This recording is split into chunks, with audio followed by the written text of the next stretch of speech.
At your headlines, I'm Chris Bianchi on this Monday, August the 23rd, and we'll start things out by taking a look at the weather picture, where today it is going to be hot. It is going to be most warm east of Denver as we get later on through this afternoon, but most of us, 90% plus of us, should stay dry. Under 10% shot at a shower storm in Denver today. Again, highs getting up into the low 90s. Tomorrow, roughly similar, even lower odds at seeing a storm. Our next widespread chance for showers and storms may not come until the end of the week, and until then, it is going to be on the hot side with temperatures running about 5 degrees above average with low 90s, maybe even some mid 90s expected here in Denver. So certainly a hot and toasty week ahead, though we should see things start to cool back down a little bit as we get into the upcoming weekend.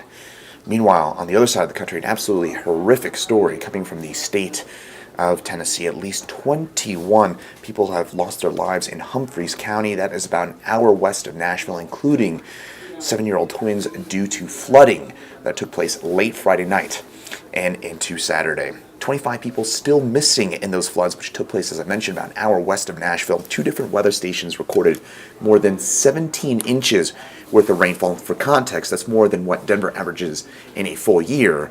And those 17 inches of rainfall will likely become a new Tennessee state record for the most rainfall in 24 hours. Certainly thinking about those affected by those floods in Middle Tennessee. Meanwhile, today is a big day locally. Another big classroom comeback is happening as we speak. Denver Public Schools back in action in-person learning for your day today for the first time, obviously, since before the pandemic. 9 News reporter Eddie Randall was outside Lincoln Elementary this morning with what your kids can expect as they walk back through those doors. DPS kids are headed back into the classroom today after a year of changes and challenges. Our students have been craving that in-person experience. Tamara Acevedo, Deputy Superintendent of Academics, tells me the district has a plan in place when it comes to how kids learn, and that's move forward. We're not going back. We're not remediating.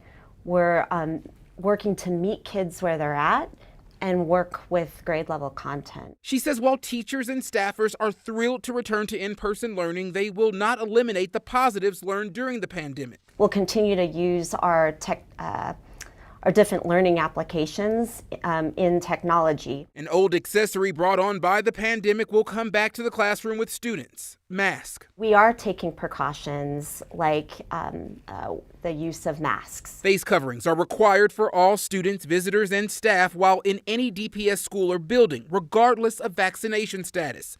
That mandate doesn't apply when outside.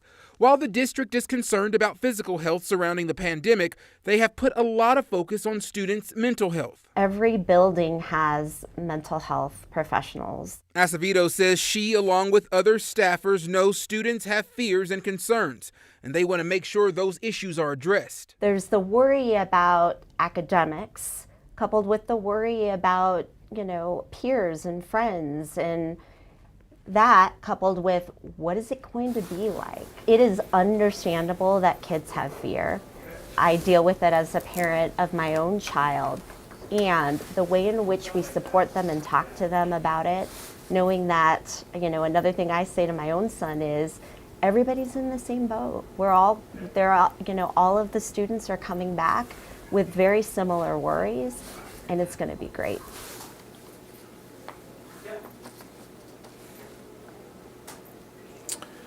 Big news from the Food and Drug Administration this morning. They have granted the Pfizer vaccine full approval to Americans 16 years of age or older. The Pfizer vaccine was previously under an emergency use authorization, but full approval could potentially help boost vaccination numbers in the next few weeks. About 92 million Americans are fully vaccinated with the Pfizer vaccine. That accounts for more than half of the 170 million fully vaccinated Americans. So the Pfizer vaccine gets that full FDA approval. Obviously, some big news, and we're expected, by the way, to hear from Joe Biden later on this Monday for more on that. Today, a preliminary hearing continues for Barry Morphew. He's accused of killing his wife, Suzanne, in Chaffee County last year. 9 News crime and justice reporter Matt Jablow is live in Salida this morning. And Matt, we expect to hear more from the prosecution later on today. During the preliminary hearing's first 2 days, 2 weeks ago, prosecutors hinted at a possible motive in the case, but we're hoping to learn a lot more. during the hearing's final 2 days, today and tomorrow. An FBI agent testified last time that 4 days before she disappeared, Suzanne Morphew sent a text to her husband Barry saying she was done with the marriage. Another FBI agent, John Grusing, testified that 3 days later, the day before Suzanne disappeared, she was in her backyard sunbathing and sending pictures online to a Michigan man with whom she had been having a nearly 2-year-long affair. Grusing said cell phone data showed that when Barry came home, he began moving in a pattern outside the house. Morphew later claimed he was shooting chipmunks on his property. Grusing then testified that about 12 hours later, around 3 in the morning on the day Suzanne disappeared, electronic data from Barry's truck showed the truck's doors opening and closing. Barry went to Broomfield a few hours later on a business trip. According to Grusing, the FBI agent, Barry made 5 trips to a dumpster in Broomfield, where video showed him throwing away numerous large bags. Grusing said Barry has never been able to explain exactly what was in those bags. Morphew is now being held without bond. If convicted of the top count of first-degree murder, he would face up to life in prison without the possibility of parole. In Salida, Matt Chablo, 9 News. Now, just a few weeks after the Tokyo Olympic Summer Games wrapped up, the Summer Paralympic Games begin tomorrow, with, by the way, several Coloradans part of Team USA's delegation to Tokyo. You can read up on those over at 9news.com. You can also watch the opening ceremonies of the Paralympic Games on the NBC Sports app starting at 5 a.m. tomorrow morning from Tokyo. A coach says he left his job at Valor Christian High School after staff told him he could not identify as a gay man. In a statement, Valor Christian says it requires faculty to agree with the school's Christian beliefs, and this coach did not support those beliefs around sexuality and marriage. That former staff member told 9 News reporter Kelly Rinke why he couldn't stay at the high school any longer. Be gay or admit that I wasn't gay and that I was just having what they call the spiritual battle. That was the choice Inoke Tonga says he had to make. A gay man, but also a volleyball coach at Valor Christian High School. He says this happened during a conversation with the school's campus pastor and athletic director. And they started the conversation saying that somebody, staff member, had found something on my Facebook of an interview and being highlighted as a gay man and me identifying as a gay man. Valor says that post suggested Tonga may not support the school's beliefs around sexuality and marriage. Tonga was planning to coach volleyball for her second season with the school, but after this conversation last week, he says he decided to leave. They did say it was a danger to be in front of the kids. And that to protect the kids, I couldn't be in front of them. Tonga says staff gave him the option to stay under certain conditions.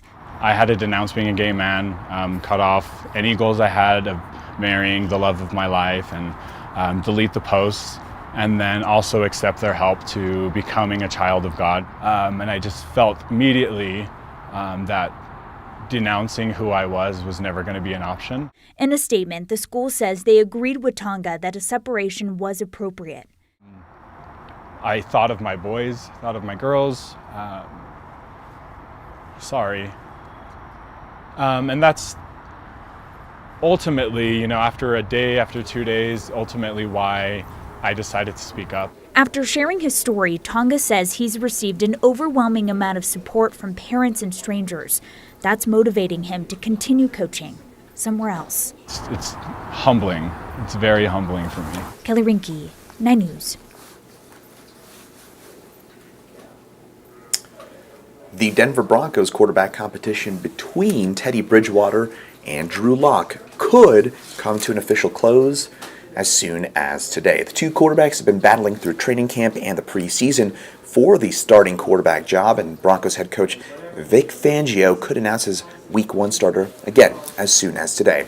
Our 9 News Broncos insider Mike Kliss tweeted on Saturday night that, quote, "Hard to believe it won't be Teddy Bridgewater," end quote. We'll find out for sure over the next few days, or, as I mentioned, perhaps as soon as today. All right, so we mentioned at the start of the program that it's going to be a very hot and a very dry week. I'm guessing a few of you are starting to get ready for fall, so how about this to round things off on this Monday?